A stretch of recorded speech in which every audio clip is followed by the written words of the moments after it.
तो बच्चों आज का हमारा टॉपिक है फिजिकल प्रॉपर्टीज, और फिजिकल प्रॉपर्टीज में हम सबसे पहले समझेंगे solubility and boiling point of amine. तो पहला question, give reason for the following, primary amines have higher boiling point than tertiary amine. अब प्राइमरी अमाइन क्या होते हैं? जैसे हम बात करें अमोनिया की, तो ये हुआ अमोनिया, ठीक है। अब ये जो नाइट्रोजन है अगर एक साइड कार्बन से घिरा हो तो इसको हम कहेंगे प्राइमरी अमाइन या 1 डिग्री अमाइन। वहीं अगर ये नाइट्रोजन दो साइड कार्बन से घिरा हो तो इसको हम कहेंगे 2 डिग्री अमाइन और सेकेंडरी अमाइन। वहीं अगर ये नाइट्रोजन तीनों साइड कार्बन से सराउंडेड है तो इसको हम कहेंगे 3 डिग्री अमाइन और टर्शरी अमाइन। तो यहाँ पर सवाल ये पूछा गया है कि ये जो 1 डिग्री अमाइन है इसका बॉइलिंग पॉइंट 3 डिग्री अमाइन से ज़्यादा क्यों है? चलो एक कंटेनर में रखते हैं हम 1 डिग्री अमाइन, इसको हम बोलेंगे मीथेन अमाइन। तो मीथेन अमाइन का क्या एक ही मॉलिक्यूल होगा? नहीं, बहुत सारे मॉलिक्यूल होंगे यहाँ मीथेन अमाइन के। अब देखो यहाँ पर ये हाइड्रोजन और नाइट्रोजन में क्या होगा? Hydrogen bond. फिर उसके बाद CH3NH2, यहाँ पर ये क्या होगा? ये जो बहुत सारे मीथेन अमाइन हैं ये आपस में हाइड्रोजन बॉन्ड बना के रहेंगे, नाइट्रोजन और हाइड्रोजन। तो ये जो हाइड्रोजन है, देखो हाइड्रोजन जब भी हाईली इलेक्ट्रोनेगेटिव एलिमेंट से जुड़ता है, फ्लोरीन ऑक्सीजन नाइट्रोजन से जुड़ता है, तो किसी दूसरे फ्लोरीन ऑक्सीजन नाइट्रोजन से हाइड्रोजन बॉन्ड बना लेता है। कुछ नहीं, ये एक तरह का पोलर स्ट्रॉन्ग इंटरेक्शन है। यहाँ partial positive partial negative charges, फिर यहाँ पार्शियल नेगेटिव चार्ज, तो पार्शियल पॉजिटिव नेगेटिव के बीच बॉन्ड बन जाएगा। तो यहाँ प्राइमरी अमाइन में क्या है? हाइड्रोजन बॉन्डिंग है, जिसकी वजह से इसका बॉइलिंग पॉइंट ज़्यादा है than tertiary amine. Tertiary amine में ये इस तरह का हाइड्रोजन नहीं है, तो ये हाइड्रोजन किसी और से हाइड्रोजन बॉन्ड नहीं बनाएगा। तो हाइड्रोजन बॉन्डिंग इसका रीजन है। Arrange the following in the increasing order of their boiling point. अब यहाँ पर C2H5 तो CH3CH2NH2 ये 1 डिग्री अमाइन है। फिर CH3CH2OH ये अल्कोहल है, और CH3N CH3 एंड CH3। अब देखो यहाँ बॉइलिंग पॉइंट देखेंगे तो हमें हाइड्रोजन बॉन्डिंग से ही देखना है। अब ऑक्सीजन की इलेक्ट्रोनेगेटिविटी ज़्यादा है, तो यहाँ पर एक इथेनॉल दूसरे इथेनॉल मॉलिक्यूल से क्या बना लेगा? हाइड्रोजन बॉन्ड, और ये हाइड्रोजन बॉन्ड स्ट्रांग होगा। तो यहाँ पर सबसे ज़्यादा बॉइलिंग पॉइंट किसका होगा? इस अल्कोहल का। फिर 1 डिग्री अमाइन का, और फिर 3 डिग्री अमाइन का, क्योंकि 1 डिग्री अमाइन वाले स्ट्रक्चर भी आपस में क्या बना लेंगे? हाइड्रोजन बॉन्डिंग बना लेंगे। ये देखो ये हाइड्रोजन बॉन्ड उतना स्ट्रांग नहीं होगा, वीक होगा, क्योंकि नाइट्रोजन की इलेक्ट्रोनेगेटिविटी कम है और ऑक्सीजन की इलेक्ट्रोनेगेटिविटी ज़्यादा है, तो यहाँ स्ट्रॉन्ग हाइड्रोजन बॉन्ड बनेगा, और स्ट्रॉन्ग हाइड्रोजन बॉन्ड बनेगा तो इसका बॉइलिंग पॉइंट, इसकी इंटरमॉलिक्यूलर फोर्स ऑफ अट्रैक्शन ज़्यादा होगी। ज़्यादा होगी तो बॉयल करने में ज़्यादा हीट देनी पड़ेगी, इसलिए इसका बॉइलिंग पॉइंट ज़्यादा होगा। और यहाँ पर तो किसी तरह का हाइड्रोजन बॉन्डिंग है ही नहीं। Out of CH3NH2 and CH3 whole thrice nitrogen, which one has higher solubility in water? इनमें से किसकी सॉल्युबिलिटी पानी में ज्यादा है? चलो वाटर में डिसॉल्व करके देखते हैं। OHH। अब देखो यहाँ पर ये 2 हाइड्रोजन है और यहाँ पर क्या बन जाएगा? Hydrogen bond. तो वाटर जो है वो 1 डिग्री अमाइन से क्या बना लेगा? हाइड्रोजन बॉन्डिंग बना लेगा। लेकिन 3 डिग्री अमाइन से ये वाटर हाइड्रोजन बॉन्ड नहीं बना पाएगा, इसलिए ये जो 1 डिग्री अमाइन है ये ज़्यादा सॉल्युबल है। क्यों? क्योंकि ये हाइड्रोजन बॉन्ड बनाता है वाटर से।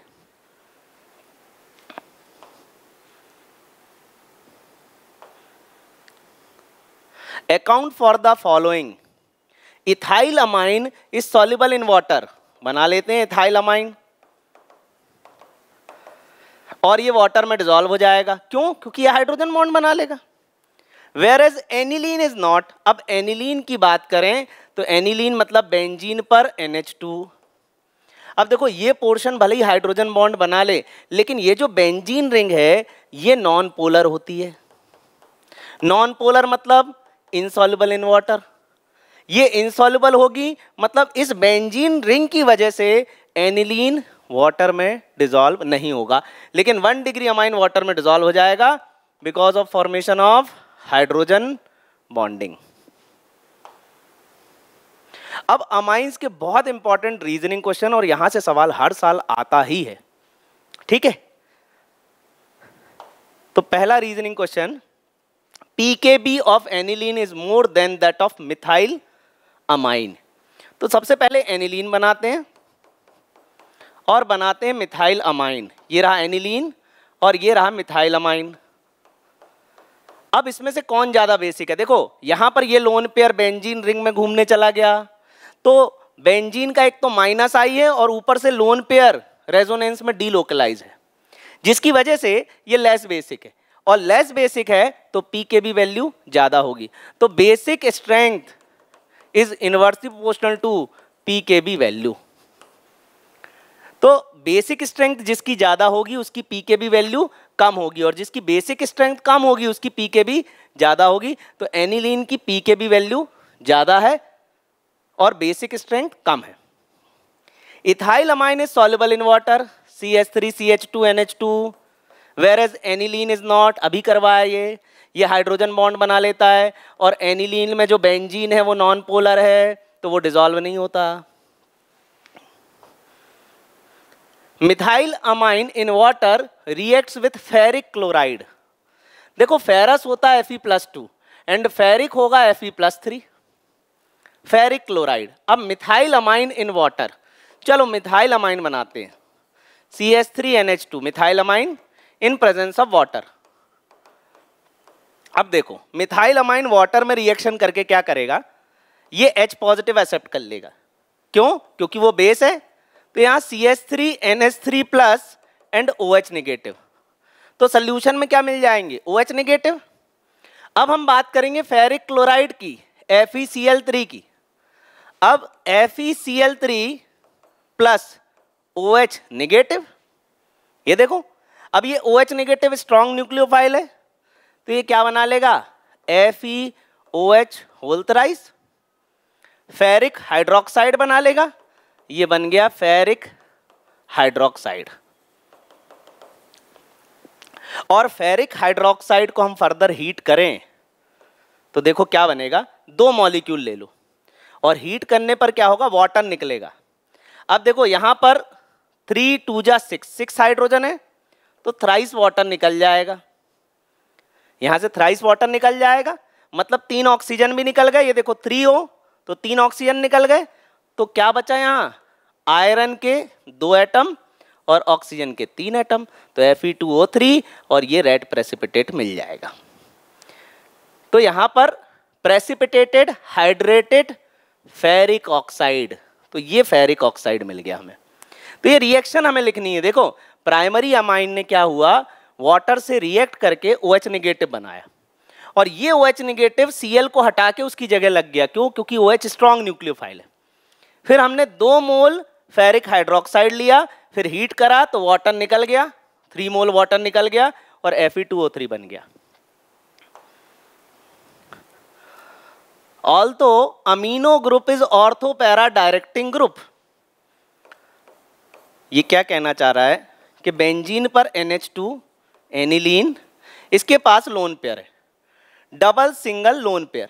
ये देखो ये double bond single bond lone pair, ये बेंजीन रिंग में इलेक्ट्रॉन देता है, जिससे इलेक्ट्रॉन डेंसिटी ऑर्थोपैरा पे बढ़ जाती है। इसका मतलब बेंजीन पर NH2 ऑर्थोपैरा डायरेक्टिंग ग्रुप है, एक्टिवेटिंग ग्रुप है, इलेक्ट्रोफिलिक सब्स्टिट्यूशन रिएक्शन आसानी से कराएगा क्योंकि बेंजीन पे नेगेटिव चार्ज को बढ़ाएगा। अब क्या बोला है उसने, is ortho para directing in aromatic electrophilic substitution. अब एरोमेटिक इलेक्ट्रोफिलिक सब्स्टिट्यूशन क्या है, अब बेंजीन रिंग पर NH2 इलेक्ट्रॉन डेंसिटी बढ़ा देगा ताकि इलेक्ट्रोफाइल कहां अटैक करने लगेगा, ऑर्थो एंड पैरा पे। लेकिन नाइट्रेशन के टाइम, अब नाइट्रेशन करते हैं, HNO3 + H2 है, बहुत इंपॉर्टेंट क्वेश्चन है। अब ये नाइट्रेशन है, ये नाइट्रेटिंग एजेंट है, और यहां से NO2+ जनरेट होगा, तो आने वाले इलेक्ट्रोफाइल को कहां लगना चाहिए, ऑर्थो एंड पैरा पे। ठीक है, तो अपन बना देते हैं ये स्ट्रक्चर।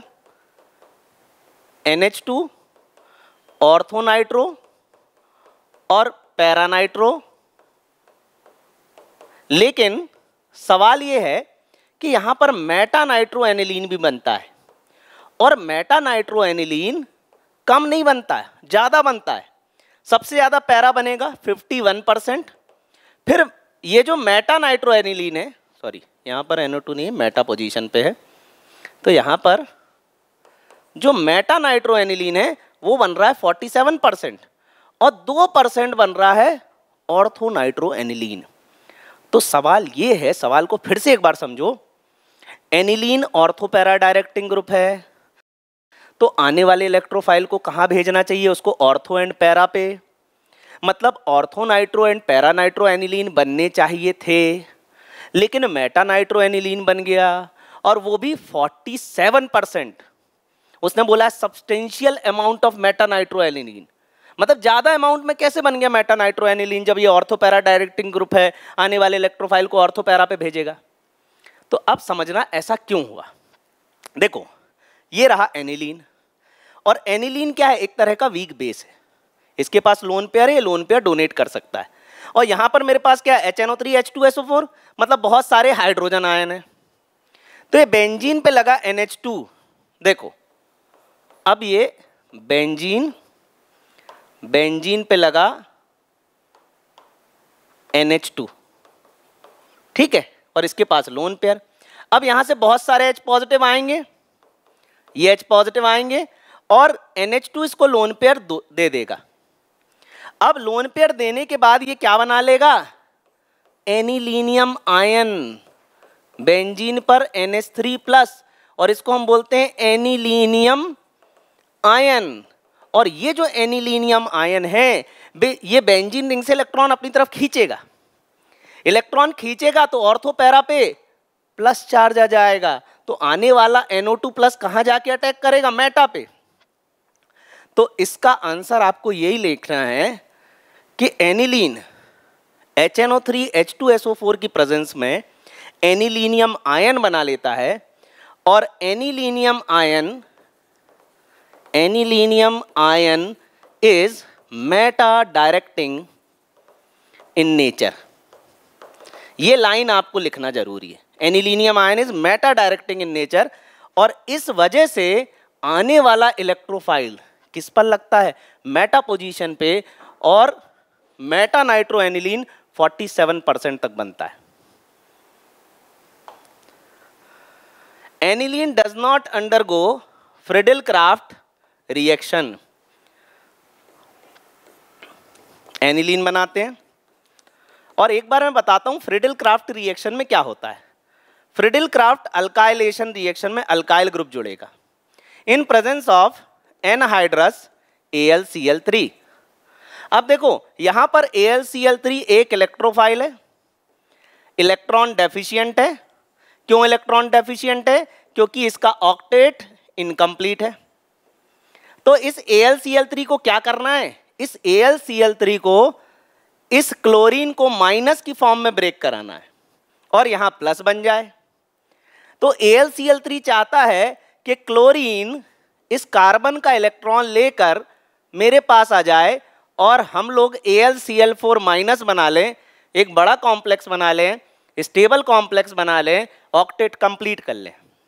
ठीक है, अब ऐसा AlCl3 चाहता है, वो अपना ऑक्टेट कंप्लीट करना चाहता है।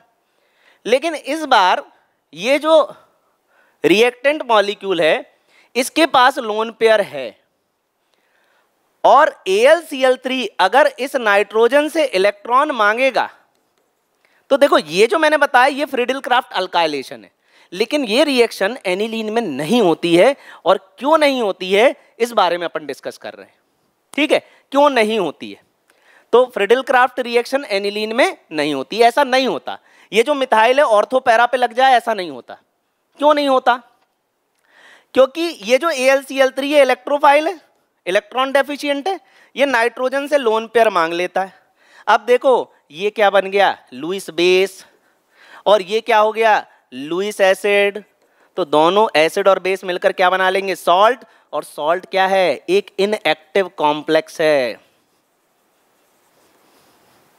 ठीक है, तो यहाँ एनिलीन और AlCl3 आपस में मिलकर एक इनएक्टिव कॉम्प्लेक्स बना लेंगे, सॉल्ट बना लेंगे।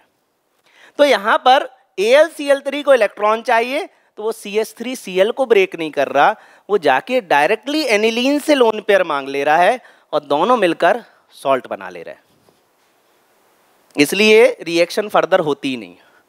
Diazonium salt of aromatic amine. अब देखो बेंजीन के ऊपर NH2, इसको हम कहते हैं एनिलीन। अगर इसमें हमने NaNO2HCl डाल दिया तो इस रिएक्शन को हम कहते हैं डायएजोटाइजेशन। और डायएजोटाइजेशन में बेंजीन डायजोनियम क्लोराइड बन जाएगा, N डबल बॉन्ड N, ये Cl, और इसको हम बोलते हैं एजो ग्रुप। ये बेंजीन डायजोनियम क्लोराइड। अब ये जो बेंजीन डायजोनियम क्लोराइड है ये काफ़ी स्टेबल है than those of aliphatic amine. मतलब ये जो अमाइन है, इस अमाइन के कंपैरिजन में डायजोनियम क्लोराइड थोड़ा ज़्यादा स्टेबल है। उतना भी स्टेबल नहीं है, क्योंकि देखो डायजोनियम सॉल्ट को अगर हीट किया जाए तो नाइट्रोजन गैस निकल जाती है, लेकिन ethyl amine, methyl amine, aliphatic amine के कंपैरिजन में ज़्यादा स्टेबल है। कहीं ना कहीं इसका रीज़न रेजोनेंस है, डबल, सिंगल और डबल। तो ये जो एजो ग्रुप है, ये एजो ग्रुप का जो पाई बॉन्ड है N डबल बॉन्ड N, वो रेजोनेंस में है। और ये जो रेजोनेंस है, इस रेजोनेंस की वजह से, रेजोनेंस ऑफ एजो ग्रुप, और इस वजह से इसकी स्टेबिलिटी ज़्यादा है। Next question, what is the role of pyridine in the acylation reaction of amine. अब अमाइन की एसाइलेशन रिएक्शन देखते हैं, CH3CH2 NH2। अब एसाइलेशन में हम क्या डाल रहे हैं यहाँ पर, CH3COCl, और साथ में हमने डाला है pyridine। अब pyridine क्या होता है,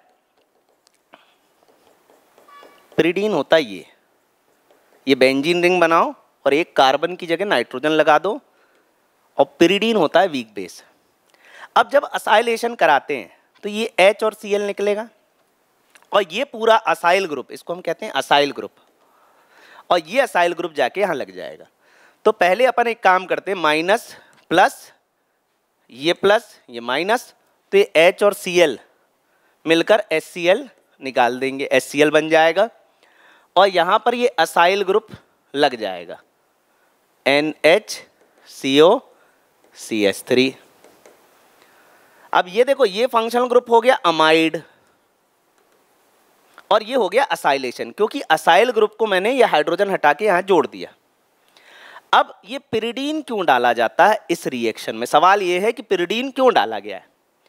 अब यहाँ पर जैसे HCl बना है, हो सकता है ये HCl, देखो HCl क्या है कि भाई स्ट्रॉन्ग एसिड है, 100% टूटता है, ये पूरी तरह ब्रेक हो जाएगा, तो हो सकता है ये रिएक्शन को रिवर्स कर दे, रिएक्शन कहीं बैकवर्ड डायरेक्शन में ना होने लगे।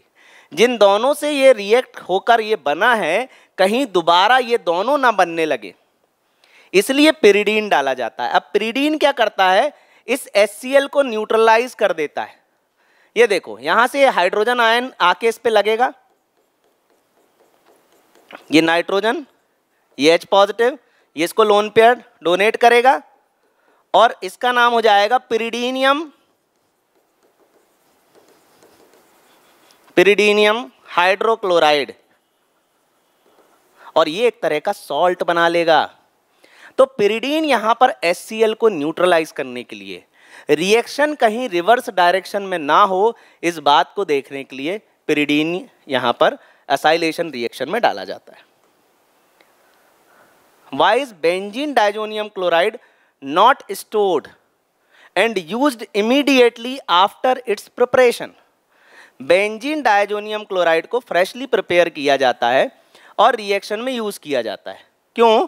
क्योंकि अगर आप इसका टेम्परेचर बढ़ा देंगे तो ये नाइट्रोजन गैस यहाँ से रिलीज हो जाएगी। ये जो कंपाउंड है ये थर्मली उतना स्टेबल नहीं होता, तो जब डायजोनियम क्लोराइड की ज़रूरत होती है तो हम उसे फ्रेशली प्रिपेयर करते हैं और फिर रिएक्शन कराते हैं। जैसे कि आपने वो एजो डाई और डाई बनाने की जो रिएक्शन है, उसमें जब डाई बनाते हैं तो हम एजो कंपाउंड को फ्रेशली प्रिपेयर करते हैं और फिर उसके बाद डाई बनाते हैं। क्यों? क्योंकि इसको हीट करने पर नाइट्रोजन गैस रिलीज हो जाएगी। ये थर्मली अनस्टेबल होता है, नाइट्रोजन गैस रिलीज कर देता है। Why is aniline soluble in aqueous HCl?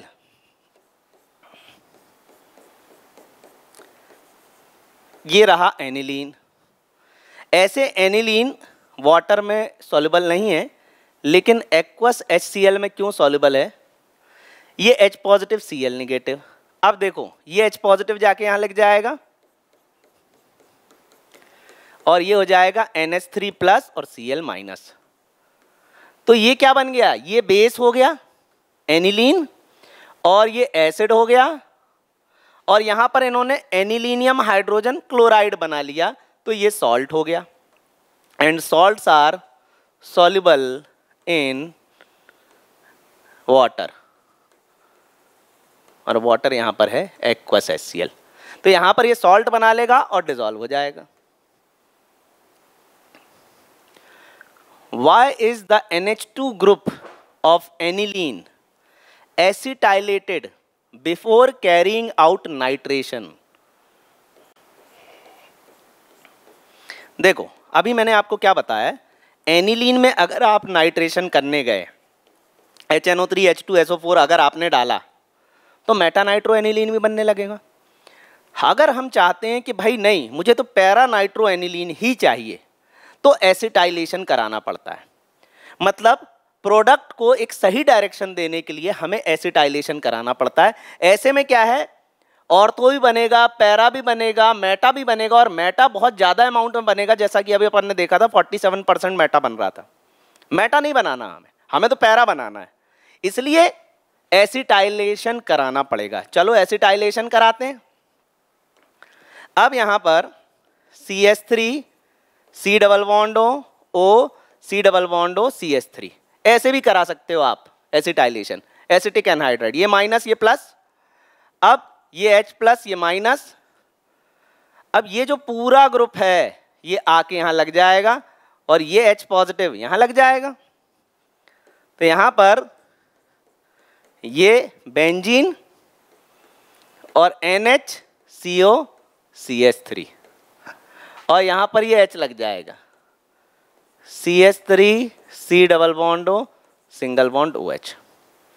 तो इसका नाम हो जाएगा N फिनाइल इथेनामाइड। इसका नाम हो जाएगा N फिनाइल इथेनामाइड।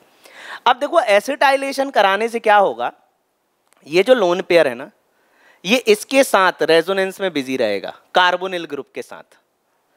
अब ये लोन पेयर रेजोनेंस में बिजी है, अगर मैं इसका HNO3 H2SO4 के साथ नाइट्रेशन कराता भी हूं, ध्यान से सुनना, अगर नाइट्रेशन कराता हूं तो H पॉजिटिव को ये इलेक्ट्रॉन नहीं देगा, एनिलीनियम आयन नहीं बनाएगा।